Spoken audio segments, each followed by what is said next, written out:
Salut, c'est Florian, bienvenue dans cette nouvelle vidéo. Dans cette vidéo, on va analyser ensemble l'action Allianz. Allianz qui est une très grosse compagnie d'assurance, il me semble que c'est même la plus grosse compagnie d'assurance au monde, si je ne dis pas de bêtises. Et cette action m'intéresse énormément. Pourquoi? Parce que le rendement sur les dividendes est intéressant, que le dividende est versé depuis longtemps et qu'il n'a pas diminué depuis longtemps également. Et en plus de ça, il est en très forte augmentation, donc ça présage un très bel avenir. Alors, Allianz, pour commencer, le rendement de son dividende en 2021 au cours actuel de l'action est de 6,2%. 6,2% de rendement sur un dividende, c'est très intéressant. Et surtout quand le dividende est aussi stable que pour cette action, tu vas le voir. Donc déjà, le dividende est versé sans interruption depuis 22 ans, c'est-à-dire que depuis l'année 1999, le dividende n'a connu aucune coupure, donc même pas en 2000, même pas en 2008 ni en 2020. Donc très bonne nouvelle, il a passé plusieurs crises financières, sanitaires, etc. sans problème, donc c'est une très bonne nouvelle et ça n'est pas étonnant parce que c'est principalement une compagnie d'assurance. Quoique en 2008 avec la crise financière ça aurait pu être compliqué, mais apparemment le dividende a été maintenu. En tout cas, ça fait 13 ans que le dividende n'a pas diminué, donc ça c'est également une très bonne nouvelle. 22 ans qu'il est versé sans interruption, mais sur ces 22 années, on pourrait croire qu'il a été diminué un peu tout le temps. Eh bien, ça fait 13 ans en tout cas qu'il n'a pas été diminué, donc c'est-à-dire depuis 2008. Donc en fait, en 2008, c'est bien ce que je te disais, il n'a pas été coupé, mais il a été diminué, ce qui me paraît tout à fait logique. Mais voilà, ils ont quand même fait l'effort de maintenir un dividende, et depuis l'année 2008, ils n'ont fait que le maintenir ou l'augmenter, donc ça c'est une très bonne nouvelle. Surtout qu'aujourd'hui on arrive du coup à un rendement de 6,2%, ce qui est très intéressant. Et ensuite, l'indicateur qui va m'intéresser également, c'est le pourcentage d'augmentation du dividende annualisé sur 10 ans. Qu'est-ce que ça veut dire? Ça veut dire de combien de pourcents par an augmente le dividende, de combien de pourcents le dividende augmente chaque année, si tu préfères. En tout cas, ce chiffre est très intéressant pour Allianz parce qu'il est de 9,1%.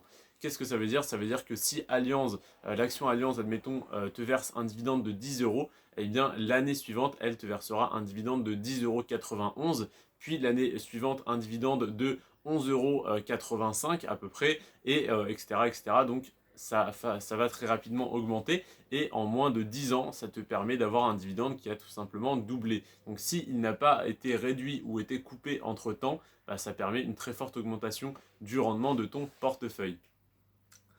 Ensuite, le PER, donc le ratio cours-bénéfice, c'est intéressant pour savoir si l'action est sous-évaluée, surévaluée ou à peu près égale à sa valeur intrinsèque. Si le PER est entre 8 et 15, je trouve ça correct. S'il est en dessous de 8, ça peut être soit une très bonne opportunité, soit il faut faire un petit peu attention. Et s'il est au-dessus de 15, ça veut dire que l'action est surévaluée, donc peut-être un peu trop cher à acheter, même si ça dépend des secteurs d'activité, et bien évidemment.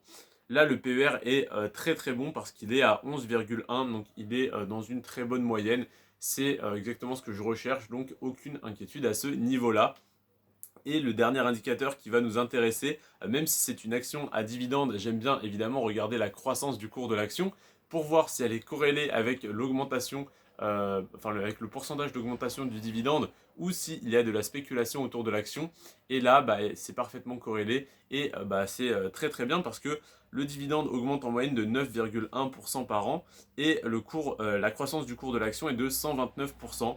Et pour te montrer à quel point c'est cohérent, l'action que je t'ai présentée hier avait une croissance de son dividende de 4,1% par an en moyenne contre 9,1% pour Allianz, et l'action avait une croissance de 71% sur 10 ans contre 129% pour Allianz. Donc là, on a un dividende qui augmente un peu plus que deux fois plus que celui que je t'ai présenté hier, et on a un cours de l'action qui a pratiquement augmenté deux fois plus également. Donc on est à peu près corrélé à la valeur intrinsèque, donc c'est parfait. Ça veut dire qu'il n'y a pas vraiment de spéculation autour de l'action, ou alors ça peut être momentané, mais sur le long terme ça ne pose pas de problème, comme on pourrait l'avoir sur par exemple Coca-Cola ou sur Johnson Johnson, où c'est un petit peu élevé. En tout cas, je t'ai présenté cette action aujourd'hui parce que c'est une des actions qui m'intéresse le plus, et c'est une des actions sur lesquelles je souhaite investir 5% de mon portefeuille, c'est-à-dire quand j'investirai 1000 € tous les mois en DCA sur mes actions à dividende pour compte titre, j'investirai 50 € sur cette action.